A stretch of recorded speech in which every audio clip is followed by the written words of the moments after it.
22 तारीख को अयोध्या में श्री राम जी मंदिर में प्राण प्रतिष्ठा का कार्यक्रम रखा गया है।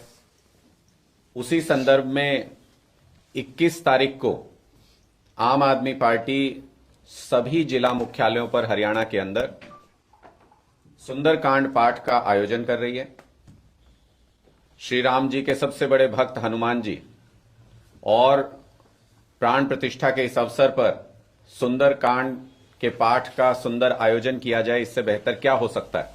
इसलिए 21 तारीख को जो पूर्व संध्या है अयोध्या के कार्यक्रम की, उस पर 2 बजे सभी जिला मुख्यालयों पर आम आदमी पार्टी के सभी कार्यकर्ता मिलकर के और शहर के डिस्ट्रिक्ट के सभी लोगों को निमंत्रित करके सुंदरकांड पाठ का एक साथ आयोजन वहां पर किया जाएगा और हमारे सभी साथी उसमें हिस्सा लेंगे।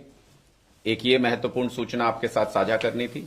दूसरा, जैसा आपने आज देखा कि भारतीय जनता पार्टी इंडिया गठबंधन से बुरी तरह से बौखलाई हुई है।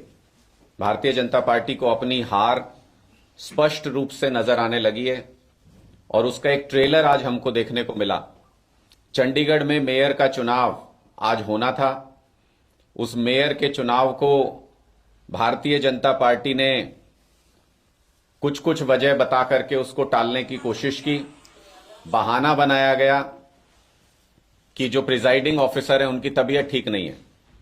हमारा एक बहुत बेसिक सा सवाल है कि कल को अगर मुख्य चुनाव आयुक्त की तबीयत खराब हो जाए तो क्या ये भारतीय जनता पार्टी की सरकार देश का चुनाव भी रोक देगी? क्या इनकी ऐसी मंशा है? और दूसरा महत्वपूर्ण सवाल कि जब नंबर्स क्लियर हैं कि 20-15 से आम आदमी पार्टी का मेयर चंडीगढ़ में बनने जा रहा है, तो फिर भारतीय जनता पार्टी इस तरह की साजिशें करके लोकतंत्र के खिलाफ काम क्यों कर रही है? ये बौखलाहट साफ तौर पे नजर आती है जब भारतीय जनता पार्टी लोकतांत्रिक तरीके से हारते हुए नजर आ रही है। उनको पता है कि हरियाणा में भी और पूरे देश में भी जब इंडिया गठबंधन के सामने भारतीय जनता पार्टी का कैंडिडेट होगा तो उसे निश्चित तौर पे हार का सामना करना पड़ेगा।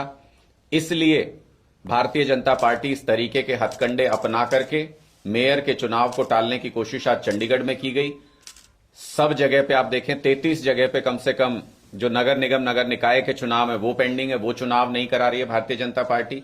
इसका मतलब सभी लोकतांत्रिक तरीकों से भारतीय जनता पार्टी डरती है और चुनाव से भाग रही है, सब प्रकार के चुनाव से भाग रही है, क्योंकि 2024 में मोदी जी को अपनी हार निश्चित तौर पे पूरे देश में नजर आने लगी है। चंडीगढ़ में तो भारतीय जनता पार्टी ने कुछ इस तरह का व्यवहार किया जैसे छोटे बच्चे होते हैं कि क्रिकेट खेल रहे हैं और अगर 0 रन पे आउट हो जाए तो बच्चा अपना बैट लेके घर चला जाता है कि मैं नहीं खेलता। तो भारतीय जनता पार्टी के साथ भी वही स्थिति है। उनको पता है कि चंडीगढ़ में उनका मेयर नहीं बन सकता किसी भी हालत में। उनको पता है कि आम आदमी पार्टी का अगला मेयर चंडीगढ़ में बनने जा रहा है। इसलिए उन्होंने एक झूठा बहाना बता करके इस चुनाव को रद्द करने की कोशिश की।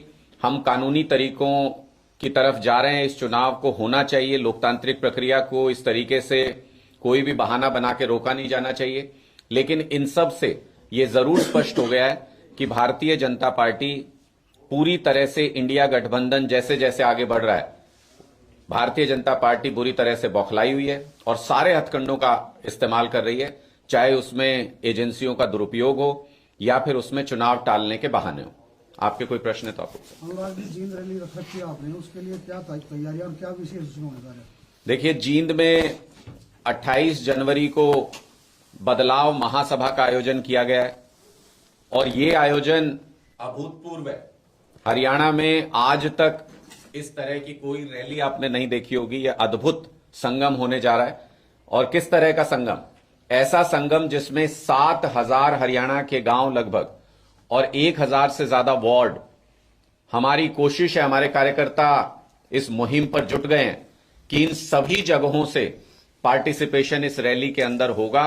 पहली बार मिनी हरियाणा के दर्शन आपको जींद के अंदर देखने को मिलेंगे, जहां हरियाणा के सुदूर हिस्सों से भी, छोटे से छोटे गांव से भी, एक एक वार्ड से यहां पर लोग पहुंचेंगे। पार्टिसिपेशन यहां पर होगा और जो भी माननीय अरविंद केजरीवाल जी और भगवंत मान जी यहां से आगे की रूपरेखा तय करेंगे और आगे का प्लान यहां पर लोगों के साथ साझा करेंगे, अपनी विचारधारा लोगों के सामने रखेंगे। वो संदेश एक ही झटके में एक साथ सभी गांव के लोग अपने अपने गांव में लेकर के जाएंगे और हर जगह पर बदलाव के अलख की शुरुआत होगी। इस योजना को सोचते हुए इस बदलाव महासभा का आयोजन किया गया।